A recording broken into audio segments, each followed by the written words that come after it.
Fala galera, bom dia, boa tarde, boa noite, galera. Eu tava vendo um vídeo, né? Comecei a ver o vídeo desse camarada aí, né?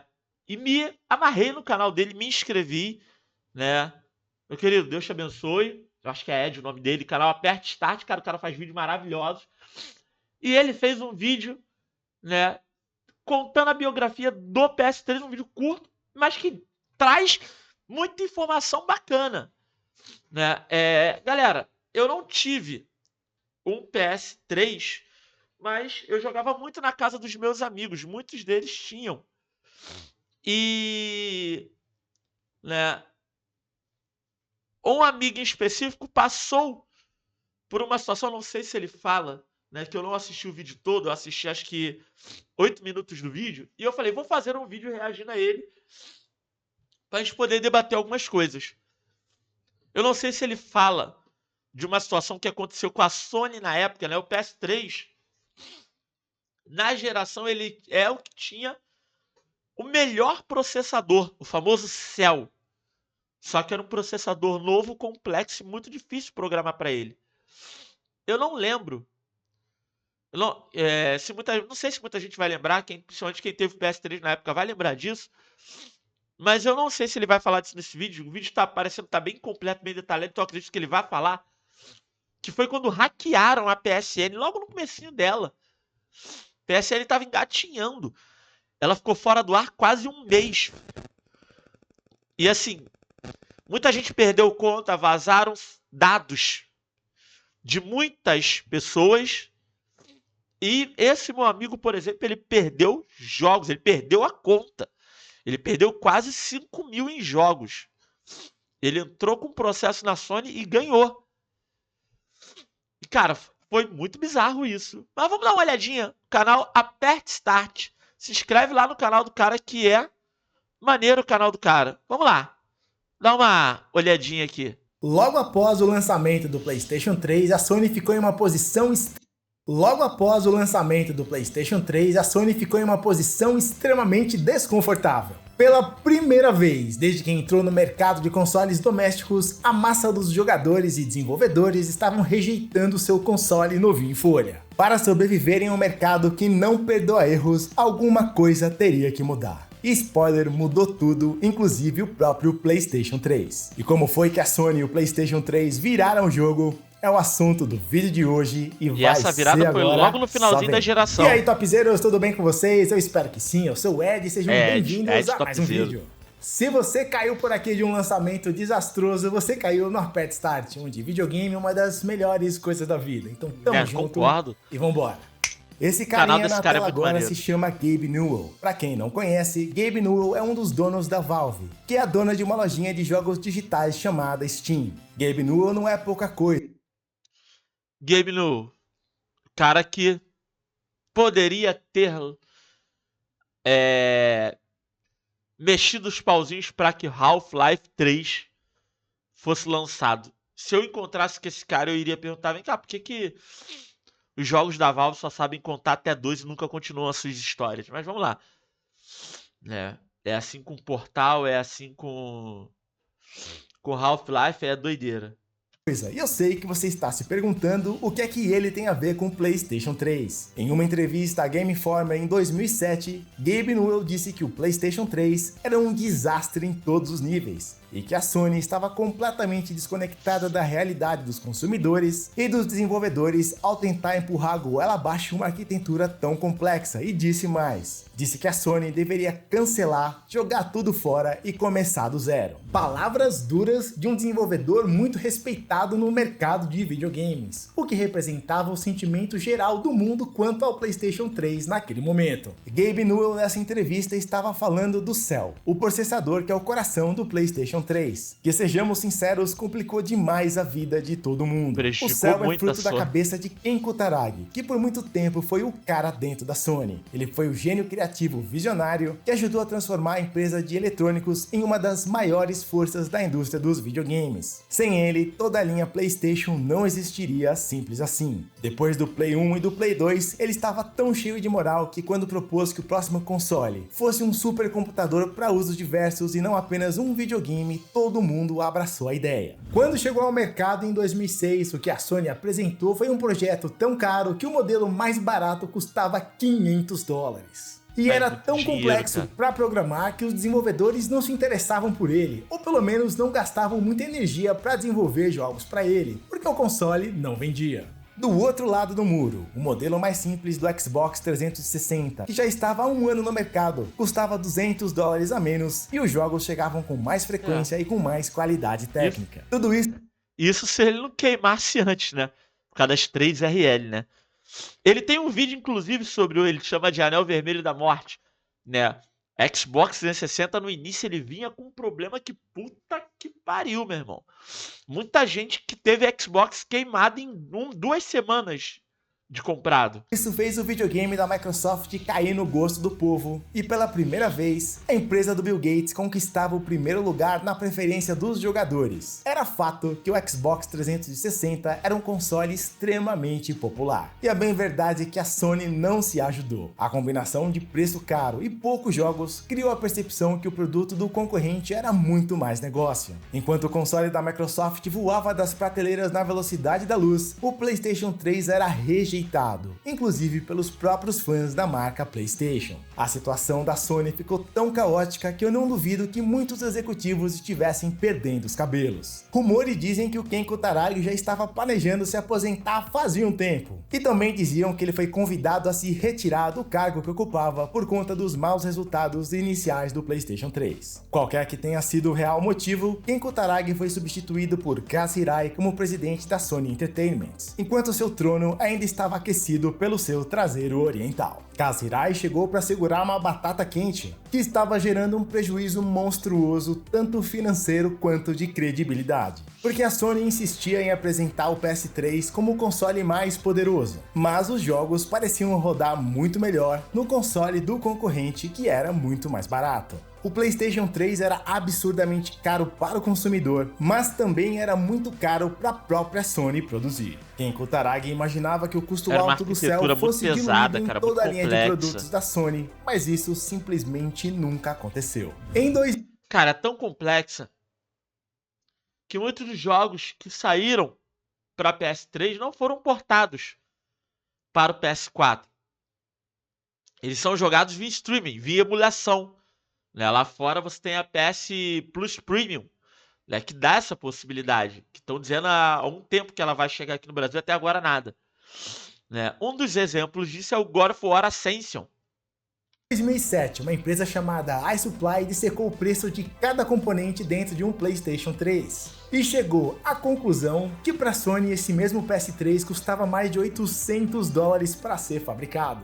Vender consoles com prejuízo é uma prática comum entre os fabricantes de consoles. A ideia de oferecer o console por um preço menor do que ele custa para ser fabricado é vender o maior número de consoles possíveis e, no longo prazo, recuperar essa grana na quantidade de jogos vendidos. Mas levar $300 de prejuízo em cada console vendido estava criando um buraco financeiro sem fundo. Salvar o PS3 de um colapso passava diretamente por deixar o console muito mais barato, tanto no custo de fabricação quanto para o consumidor final, o preço tinha que cair. Como não existe mágica para baratear um produto do dia para a noite, componentes teriam que ser modificados ou até mesmo removidos. A questão era como fazer isso sem prejudicar ainda mais a imagem já bastante desgastada do PS3. Uma das primeiras medidas de contenção de despesas foi substituir a retrocompatibilidade com o PlayStation 2, que originalmente era feita via hardware por emulação. Dentro dos primeiros modelos de PlayStation 3 havia o Emotion Engine, que era o coração do PlayStation 2. Trocar hardware por emulação foi uma medida bastante inteligente. A compatibilidade não seria mais a mesma, mas a promessa da retrocompatibilidade com o Play 2 ainda seria mantida, com um custo mais baixo.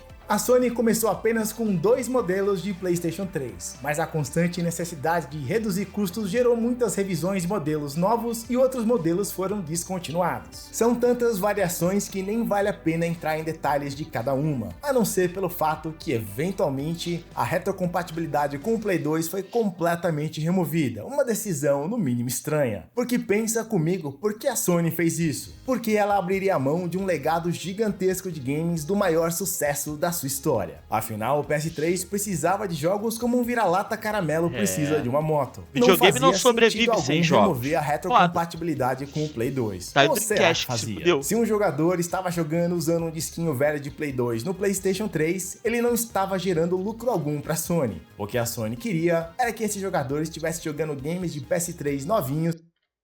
É complicado. Videogame não sobrevive sem jogos. Videogame nenhum sobrevive sem jogos. E aí tu vai comprar, né? Era o que muita gente fazia com o Xbox. Uma vez um cara veio falar pra mim que o Xbox One era melhor que o PS4 porque ele conseguia instalar emulador de Super Nintendo. Eu falei, caralho, é pra isso? Isso é o que torna o Xbox One melhor que o PS4? Porque um emulador de Super Nintendo, se comprar um notebook da pose lixo, você instala e ele roda bem. Você não precisa de um videogame para isso. Videogame nenhum sobrevive sem novos jogos. Que custavam $60 cada um. Eventualmente, a Sony também encontrou uma maneira de faturar com jogos antigos de Play 2, vendendo títulos selecionados através da PSN. Mas a PSN é assunto para daqui a pouco. Por mais que a Sony tentasse reduzir custos aqui e ali, a estratégia do Play 3 não estava surtindo efeito. E parte dessa culpa é porque a Sony insistia na ideia de que o PS3 podia custar mais caro porque tinha muito mais para oferecer. E isso era verdade. Por exemplo, pensando apenas no lado multimídia, em 2006, quando foi lançado, o PS3 foi um dos leitores de Blu-rays mais baratos do mercado. Sim. Enquanto um leitor de Blu-ray dedicado custava aproximadamente $1.000, um PS3 custava metade desse valor e fazia muito mais. Só que havia um probleminha nessa história. A Sony imaginou Exatamente. Custava muito menos que o Blu-ray. Mas quem comprava videogame não queria assistir Blu-ray, queria jogar jogo. Demanda por multimídia que simplesmente não existia. O Xbox 360 mais barato, por exemplo, não tinha nem HD e nem Blu-ray e vendia que era uma beleza. Quem queria jogar videogame não tava nem aí para as capacidades multimídia avançadas se elas custassem $200 a mais. Conceitualmente, o PS3 estava desalinhado com o que os jogadores queriam de verdade, que era simplesmente jogar os melhores jogos possíveis e todo o resto vinha depois disso. Jack Tretton foi o presidente da Sony Computer Entertainment americana entre 2006 e 2014. Na época do lançamento do PS3, ele disse que o console foi planejado para os próximos 10 anos e que no final desses 10 anos, o valor que o consumidor pagou no início seria irrelevante perto do que o videogame tinha para proporcionar. E será que tinha verdade nisso? Até tinha, mas o mesmo Jack Tretton mudou o discurso após o lançamento desastroso. Ele passou a dizer que o aumento no volume de vendas do hardware passava diretamente pela venda do software. Eram os jogos que teriam que carregar o PS3 nas costas. Inicialmente, a Sony contava que o mercado todo de desenvolvimento estaria alucinado para aprender a complexidade do Cell, para extrair o máximo do console, porque afinal o Cell era a última bolacha do pacote. Como isso não se tornou realidade, a massa adotou o Xbox 360 como a plataforma favorita de desenvolvimento. Só a própria Sony é que poderia demonstrado que o seu processador seria capaz. Os jogos feitos exclusivamente para o console passaram a ter uma importância crucial na estratégia para o futuro nos jogos do PlayStation 3 e da própria. E aí vem aquilo que muita gente usa para a tua desculpa para dizer que a Sony é melhor por causa dos exclusivos. Claro, se não fosse por exclusivo, ninguém comprava videogame, nem comprava computador. Foda e jogava no computador. Sony. Cabia às desenvolvedoras como a Naughty Dog e a Santa Monica Studios, por exemplo, basicamente salvar a pátria. Elas teriam que criar não apenas os grandes games que realmente vendem consoles, como também cabia a elas criar as ferramentas de desenvolvimento que ajudariam a descomplicar a vida das desenvolvedoras terceirizadas, para que todas pudessem extrair o máximo do poder do hardware do PlayStation 3. A treta é que a gente sabe que desenvolver jogos leva muito tempo e é uma estratégia de longo prazo. E aí surge a pergunta: Enquanto esse resultado não vinha, o que é que a Sony fazia? Ela dançava conforme a música e tinha que absorver todo o preju, que não era pouca coisa. Só em 2008 ela perdeu mais de 650 milhões de dólares e o acumulado desde o lançamento do Play 3 passava dos 4 bilhões. Digamos que nos primeiros anos de vida, o PlayStation 3 passou por momentos difíceis e comeu o pão que o capiroto amassou. Quem esperava dominar o mundo teve que se contentar em segurar as pontas do jeito que dava, enquanto era constantemente superado nas vendas pela Microsoft com o Xbox 360. Quando existe tempo suficiente, a maioria dos problemas se resolve com muita paciência e persistência. A sorte do PlayStation 3 começou a mudar quando a Sony resolveu fazer uma mudança radical no seu console. 2009 foi o ano do lançamento do modelo de PS3 que ficou conhecido como Slim, que é justamente o modelo que eu tenho até hoje. O console é menor, mais eficiente no consumo de energia e, na minha opinião, também é muito mais bonito que o modelo George Foreman Grill. A Sony também abandonou o logo PlayStation 3 e passou a usar somente PS3. Foi uma mudança de identidade para afastar a zica, foi um recomeço. E o mais interessante disso tudo foi o preço. O PS3 já havia sofrido pequenos cortes de preço anteriormente, mas agora a mudança foi pra valer. O modelo Slim chegou custando $300, incluindo um HD de 120 GB e um controle. Demorou, mas pela primeira vez desde o seu lançamento, a Sony tinha um preço realmente competitivo. E tinha motivos reais para esperar um futuro muito mais promissor. Mas será que isso seria suficiente para a Sony virar o jogo? Mas o que eu tenho certeza é que eu preciso te lembrar que se você está curtindo o vídeo até aqui, não esquece de deixar o like e se inscrever se ainda não for inscrito.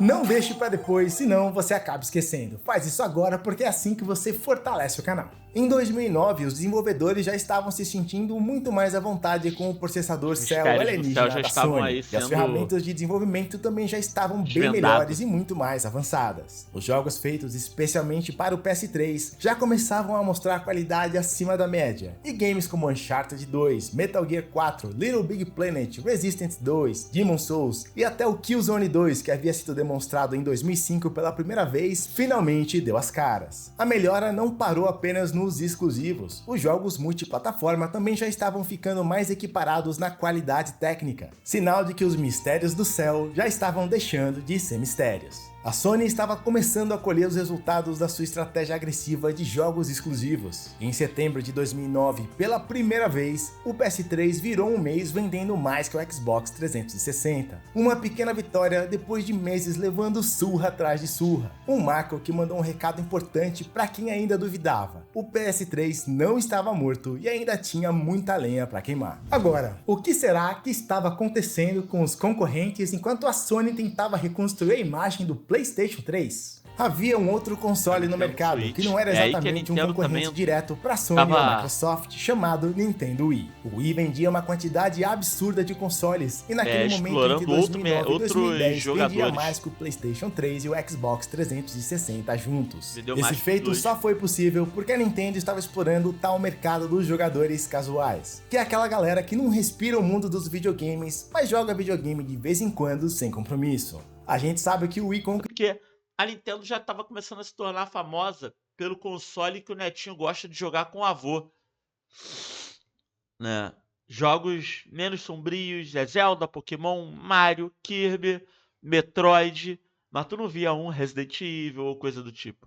Conquistou seu espaço apostando nos controles por movimento, especialmente com o jogo que vinha com o console, o Wii Sports, que fazia todo mundo querer jogar uma partidinha de tênis, golfe ou boliche, porque era muito fácil de jogar, intuitivo e acessível. Literalmente qualquer pessoa, com ou sem experiência em videogames, podia pegar os controles e sair jogando, sem precisar encarar uma longa curva de aprendizado, como acontece normalmente nos games mais tradicionais. Foi uma sacada genial da Nintendo. Sony e Microsoft não estavam assistindo a tudo isso sem fazer nada, e não demorou, cada uma delas tentou a sorte com a modinha dos controles por movimento e jogos casuais. A Sony veio com um churros RGB chamado PlayStation Move e a Microsoft veio com o Kinect. Do churros RGB da Sony quase ninguém lembra, mas o Kinect da Microsoft fez história, com a promessa de que o controle é você. O Kinect arrastou uma multidão de usuários e esse sucesso teve um impacto muito grande na vida do Xbox 360 e até mesmo no futuro da família Xbox. O sucesso surpreendente do Kinect fez uma chavinha virar na Microsoft. Pensando no futuro, conquistar de vez o mercado dos jogadores casuais passou a ser uma prioridade. E essa mudança de estratégia da Microsoft acabou beneficiando muito a Sony. Enquanto a Microsoft se afastava do desenvolvimento de jogos para a galera mais hardcore dos games, a Sony apostava todas as suas fichas exatamente nisso, lançando um título de peso atrás do outro. Em 2010, além de centenas de games multiplataforma, chegaram 2 games que acertaram em cheio o coração dos fãs da marca PlayStation.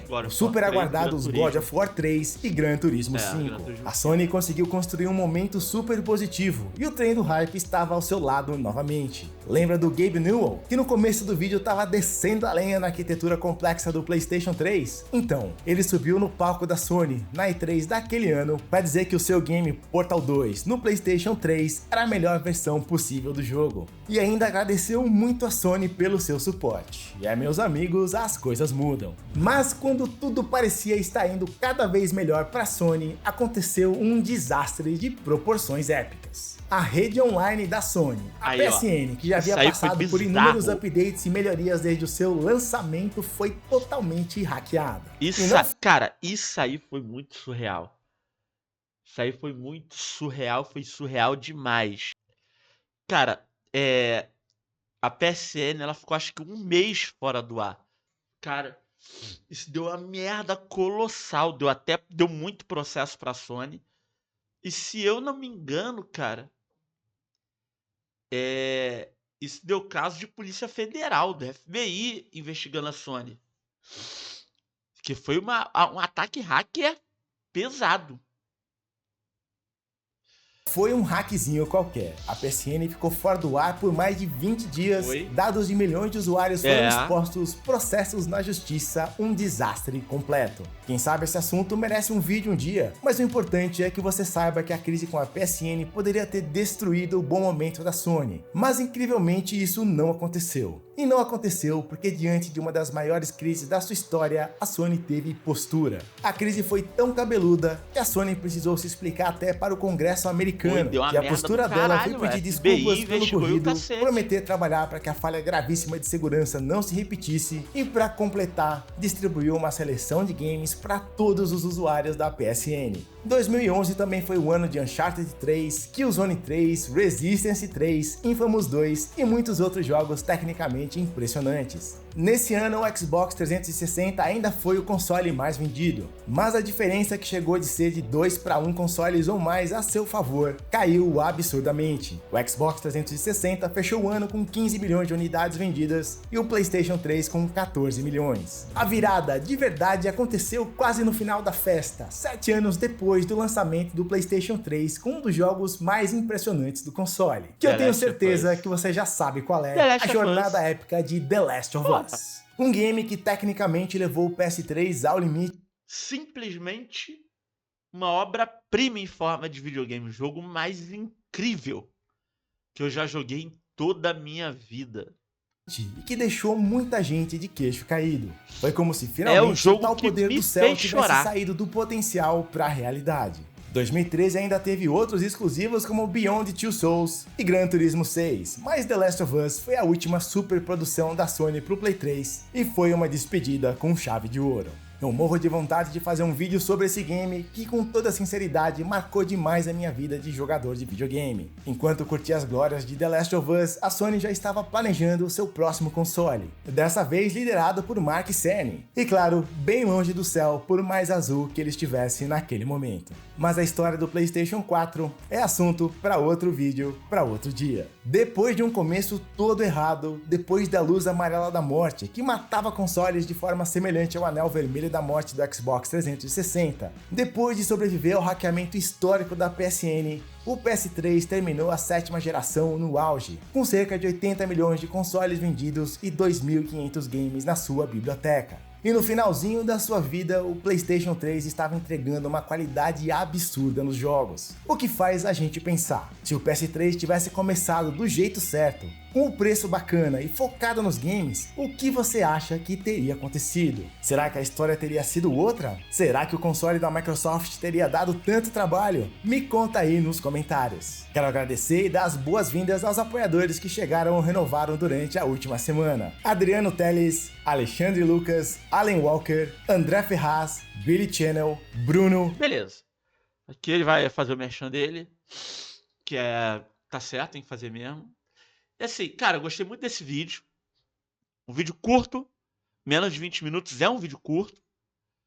E que detalhou tudo, sem tirar nem pôr, que o PS3 passou. Né? Foi o console da geração, foi o melhor console assim, em termos de qualidade gráfica. Mas por ter um processador tão complexo, né, ele foi deixado de lado.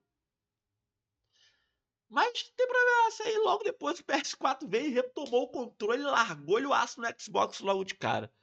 Tem um vídeo dele também sobre o PS4, depois eu vou reagir a esse vídeo. Cara, muito bom. Me fez lembrar da época em que a PSN foi hackeada. Né? Eu vi amigos desesperados quando isso aconteceu. Cara, foi muito surreal, muito surreal. Mas é isso aí, galera. Tamo junto, só vem. Galera, fui!